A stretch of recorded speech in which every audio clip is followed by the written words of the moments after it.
మన ఊరికి చుట్టుపక్కల ఉన్న 20 గ్రామాల్లో 200 కుటుంబాలకు లోన్లు ఇవ్వడం కోసం 3 కోట్లు, తాకట్టు నగలు వెనక్కి తిరిగి ఇవ్వడం కోసం 2 కోట్ల విలువ చేసే నగలు మొత్తం 5 కోట్లు సిటీలో ఉన్న స్టేట్ బ్యాంక్ నుంచి నేను మీ అన్నయ్య తీసుకొచ్చాం.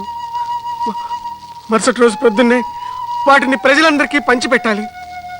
ఆ రోజు రాత్రి స్ట్రాంగ్ రూమ్ లో వాటిని మేము సర్దుతుండగా ఈ డబ్బు నాది కాకపోయినా నాకు చాలా ఆనందంగా ఉంది మేనేజర్ గారు. అదేమిటి చంద్ర, ఇంత డబ్బు నా చేతుల మీదుగా ప్రజలందరికీ పంచుతాను కదా, ఇది అప్పిచ్చే డబ్బే కావచ్చు.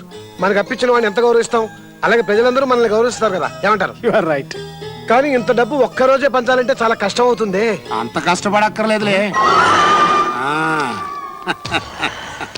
మీరేంటి ఈ వేళప్పుడు ఇక్కడికి వచ్చారు? నిజం చెప్పనా, మీరిద్దరూ ఈ బ్యాంక్ కోసం నాకంటే ఎక్కువ కష్టపడిపోతున్నారయ్యా.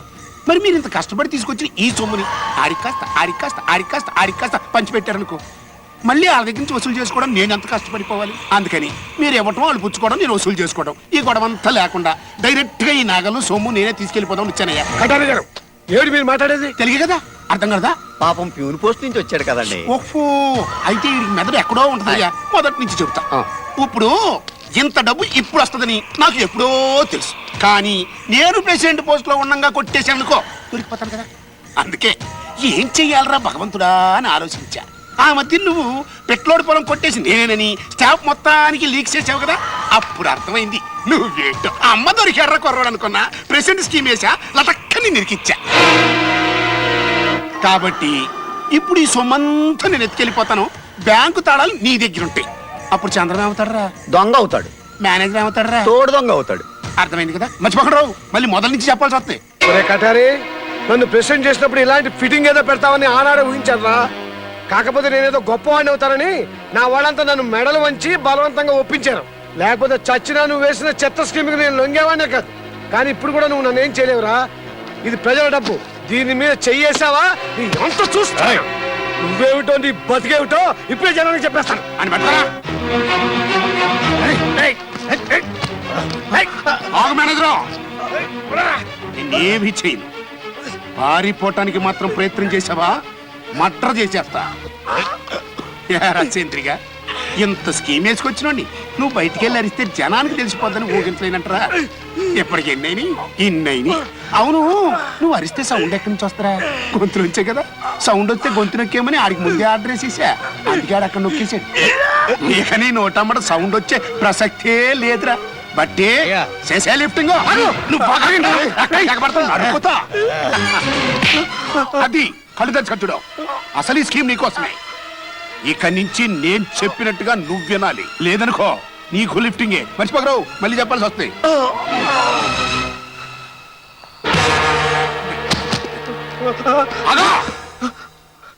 ఎక్కడికి వెళ్తున్నా? నీ సంగతి అదే వద్దన్నా. నీతో ఇప్పుడు ఇంకో స్కీమ్ ఉంది, అదే బట్టల మార్పిడి స్కీము. ఈ బట్టలు ఆడిచేసి ఆడి బట్టలను వేసుకో, నీ పెళ్ళాం మరదలు లిఫ్టింగ్ అయిపోతారు. ఏంట్రా చూస్తా, వేసుకో. సొట్టేవరా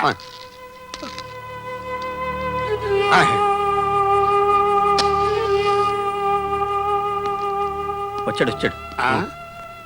ఓకే, బాగుందిరా. ఇప్పుడు చంద్రంగాడి శవాన్ని పెట్రోల్ పోసి తగలబెడతాం, ఆ తర్వాత నువ్వు ఎక్కడికి వెళ్ళిపో. ఎక్కడికి వెళ్తావురా? మా ఊరు వెళ్ళిపోతాను. అక్కడ జనం ఉంటారు కదరా. మరి అదే, నువ్వు బతికొండాలి, జనానికి కనపడకూడదు. అట్టని చోటు ఎక్కడుందబ్బా? మన ఊరు పక్కన దయాల ఫారెస్ట్ ఉంది కదా, కరెక్టేరా, అక్కడ పారిపో. కనురే మధ్యలో కక్కుర్తిపడి ఎంటర్ అయిపోయావో నాకేం రిస్క్ లేదు. మేనేజర్ని చంపి చంద్రం పారిపోయాడు అనుకుంటున్న జనాన్ని కాదు, మేనేజరే చంద్రాన్ని చంపి 5 కోట్లు పట్టుకుని ఉడాయించేశాడు అని నమ్మించేస్తా. థెఫ్ట్ మర్డర్ 2 కేసుల్లోనూ నేను ఇరికించేసి హ్యాంగింగ్ చేయించేస్తా. అది నా స్కీమ్. అంటే టోటల్ గా చంద్రంగాడే నిన్ను చంపేసి 5 కోట్లు సంకులో పెట్టుకుని అడవిలోకి పారిపోయాడన్నమాట. ఆ శవాన్ని బయటకు తీసుకెళ్ళండి రా, తగలబెట్టేద్దాం.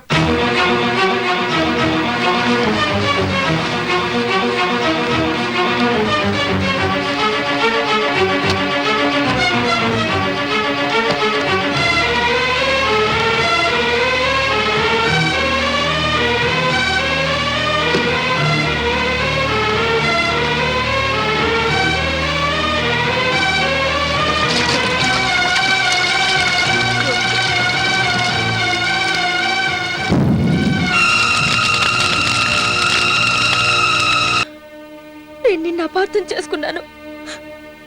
I'm sorry. నేను ఎదురుగానే ఉండి ఆ ఘోరాన్ని చూస్తూ ఉండిపోయిన నిస్సహాయుణ్ణి, కాలిపోతున్న మీ అన్నయ్యను కళ్ళప్పగించి చూడటం తప్ప కాపాడలేని దౌర్భాగ్యుణ్ణి. ఆ క్షణంలో వాణ్ణి చంపేయాలన్నంత ఆవేశం కలిగింది. కానీ ఆ మారణకాండను చూసి నా రక్తం చల్లబడిపోయింది. ప్రాణాలు కాపాడుకునే ఓపిక కూడా లేక దేక్కుంటూ వచ్చి ఈ అడవిలో పడ్డాను. రవి, నువ్వున్నావుగా, నాకింకేం భయం లేదు. పద, ఆ దుర్మార్గుల ఘాతుకాన్ని ప్రజలకు పోలీసులకు చెప్పి వాణ్ణి ఉరికంబం ఎక్కిస్తాను. ఉరికంబం ఎక్కేది వాడు కాదు, మీరు. ఇప్పుడు బయటకు వస్తే వాడు పన్నిన వ్యూహంలో మీరు బలైపోతారు. చంద్రాన్ని చంపి మీరు పారిపోయారని ఊళ్ళో వాళ్ళందరినీ నమ్మిస్తాడు. అన్నయ్యని ఎలాగూ కాపాడుకోలేకపోయాం, మిమ్మల్ని అయినా కాపాడుకోవాలి. రేఖ, నువ్వు కూడా ఇక్కడ జరిగింది ఎవరికీ తెలియనివ్వకు.